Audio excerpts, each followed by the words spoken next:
Zgjedhje të reja ose Glauku Njufsa kryeministër. Ose rrim edhe pim Sultan Kola. 19 nëntori, dita e mërkur, është afati fundit për mandatarin e lëvizjes vetëvendosje, Glauku Njufsa, për të formuar qeverinë e re. Ose ndryshe, vendi do të shkojë në zgjedhje të reja.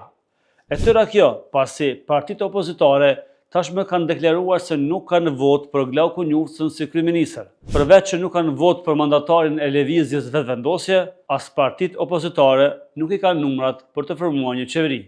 E që i bie, vendi të njëjtën mund të shkojë në zgjedhje të reja. Kosova mbajti zgjedhjet parlamentare në shkurt të 2025-s, por viti lehtësisht mund të përfundojë pa një qeveri të re. Nënkryetari i lëvizjes vetëvendosje, Glauku Njufsa, ka afat deri me 19 nëntor që t'ia propozojë kuvendit përbërjen e re qeveritare, për të parë nëse i ka votat e nevojshme për ta formuar ekzekutivin e ri. Në ditën kur caktua Njufsa si mandatar, u bëri thirrje partive politike që t'i lanë anash inatët e ta votojnë atë për kryeministër. Por partitë e mëdha opozitare e bën të qartë edhe një herë, nuk ka votë për lëvizjen vetëvendosje.